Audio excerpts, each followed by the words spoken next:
Words with BR CR DR. Hi పిల్లలు, మనం రెండు హల్లులు జంటగా వచ్చే కొన్ని పదాలు చూడబోతున్నాం. గమనించండి, రెండు హల్లులు జంటగా వచ్చే పదాలు. పిల్లలు, ఈ పదం చూడండి, పదం సిఆర్ఏబి. ఈ పదంలో సి మరియు ఆర్ అనే రెండు హల్లులు జంటగా వచ్చాయి. ఎక్కువ ఇంగ్లీష్ పదాల్లో రెండు హల్లులు జంటగా వచ్చి వాటి మధ్య హచ్చులు లేకపోతే అప్పుడు ఆ రెండు హల్లులు సంయుక్తాక్షరం అవుతాయి. కాబట్టి సిఆర్ఏబి పదం ఉచ్చరించేటప్పుడు సిఆర్ యొక్క ఉచ్చారణ మనం ఖరా అని కాకుండా క్ర అని తీసుకుంటాం. గమనించండి, ఉచ్చారణ కారా కాదు, క్ర అవుతుంది. సిఆర్ఏ యొక్క శబ్దం క్ర్యా, కాబట్టి సిఆర్ఏబి యొక్క ఉచ్చారణ అవుతుంది క్రాబ్. క్రాబ్ అంటే పీత. తరువాత పదం చూద్దాం, పదం జిఆర్ఐపి. పిల్లలు, ఈ పదంలో కూడా జి మరియు ఆర్ అనే రెండు హల్లులు జంటగా వచ్చాయి.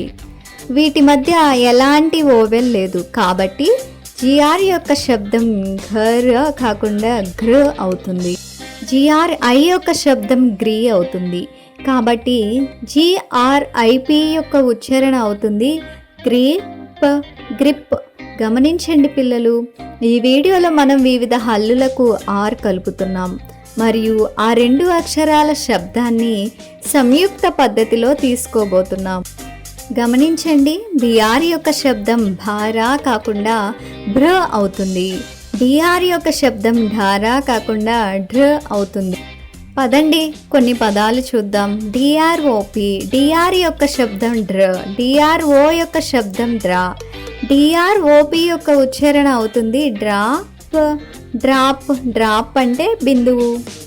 తర్వాత పదం చూద్దాం, పదం డిఆర్యుజి. డిఆర్ యొక్క శబ్దం డ్ర, డిఆర్యు యొక్క శబ్దం డ్రా మరియు డిఆర్యుజి యొక్క ఉచ్చారణ అవుతుంది డ్రాగ్, డ్రగ్. డ్రగ్ అంటే మందు.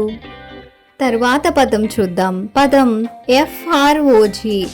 ఎఫ్ఆర్ యొక్క శబ్దం ఫ్ర, ఎఫ్ఆర్ఓ యొక్క శబ్దం ఫ్రా, కాబట్టి ఎఫ్ఆర్ఓజి యొక్క ఉచ్చారణ అవుతుంది ఫ్రాగ్, ఫ్రాగ్. ఫ్రాగ్ అంటే కప్ప.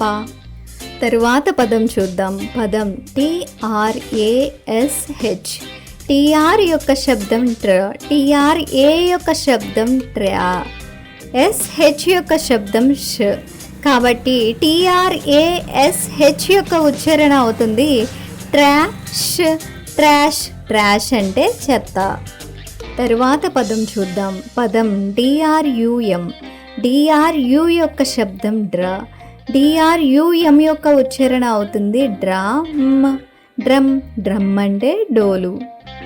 పిల్లలు, మీకు అర్థమవుతుందిగా, రెండు హల్లులు జంటగా వచ్చినప్పుడు వాటి మధ్య హచ్చు లేకపోతే అప్పుడు ఎక్కువ పదాల్లో అవి సంయుక్తాక్షరం అవుతాయి. Words with BL CL FL. మనం వివిధ అక్షరాలకు ఎల్ అనే అక్షరం కలపబోతున్నాం మరియు ఆ హల్లులు యొక్క శబ్దం ఏమిటో నేర్చుకోబోతున్నాం. పిల్లలు, ఎక్కువ పదాల్లో రెండు హల్లులు జంటగా వచ్చినప్పుడు వాటి మధ్య అచ్చులు లేకపోతే అవి సంయుక్తాక్షరం అవుతాయి. కాబట్టి ఎఫ్ఎల్ యొక్క శబ్దం ఫలా కాకుండా ఫ్ల అవుతుంది. ఎఫ్ఎల్ఏ అవుతుంది ఫ్లా, ఎఫ్ఎల్ఈ అవుతుంది ఫ్లే, ఎఫ్ఎల్ఐ అవుతుంది ఫ్లీ, ఎఫ్ఎల్ఓ అవుతుంది ఫ్లా మరియు ఎఫ్ఎల్యు అవుతుంది ఫ్లా. పదండి, ఇప్పుడు కొన్ని పదాలు చూద్దాం. సిఎల్ఏపి. పిల్లలు, సిఎల్ యొక్క శబ్దం కాలా కాకుండా క్లా అవుతుంది. కాబట్టి సిఎల్ఏ యొక్క శబ్దం అవుతుంది క్లా. సిఎల్ఏపి యొక్క ఉచ్చారణ అవుతుంది క్లాప్, క్లాప్. క్లాప్ అంటే చప్పట్లు కొట్టడం. తరువాత పదం చూద్దాం, పదం ఎస్ఎల్ఐపి. ఎస్ఎల్ యొక్క శబ్దం సాలా కాకుండా స్లా అవుతుంది. కాబట్టి ఎస్ఎల్ఐ యొక్క శబ్దం అవుతుంది స్లీ. ఎస్ఎల్ఐపి యొక్క ఉచ్చారణ అవుతుంది స్లిప్, స్లిప్. స్లిప్ అంటే జారడం. తర్వాత పదం చూద్దాం, పదం ఎస్ఎల్యుఎం. ఎస్ఎల్ యొక్క శబ్దం స్ల్, ఎస్ఎల్యు యొక్క ఉచ్చారణ స్లా. ఎస్ఎల్యుఎం యొక్క ఉచ్చారణ అవుతుంది స్లమ్. స్లమ్ అంటే పేదల బస్తీ. తరువాత పదం చూద్దాం, పదం ఎఫ్ఎల్ఏజీ. ఎఫ్ఎల్ఏ అవుతుంది ఫ్లా, ఎఫ్ఎల్ఏజీ అవుతుంది ఫ్లాగ్. ఫ్లాగ్ అంటే జెండా. తరువాత పదం ఎస్ఎల్ఏపి. ఎస్ఎల్ఏ అవుతుంది స్లా, ఎస్ఎల్ఏపి అవుతుంది స్లాప్. స్లాప్ అంటే చెంపదెబ్బ. తరువాత పదం ఎస్ఎల్ఈపి. ఎస్ఎల్ఈ అవుతుంది స్లీ, ఎస్ఎల్ఈపి అవుతుంది స్లీప్. స్లీప్. స్లీప్ అంటే నిద్రపోవడం. తరువాత పదం బిఎల్ఓఎం. పిల్లలు, బిఎల్ యొక్క శబ్దం బాలా కాకుండా బ్ల అవుతుంది, కాబట్టి బిఎల్ఓఎం యొక్క ఉచ్చారణ అవుతుంది బ్లూమ్. బ్లూమ్. బ్లూమ్ అంటే వికసించడం.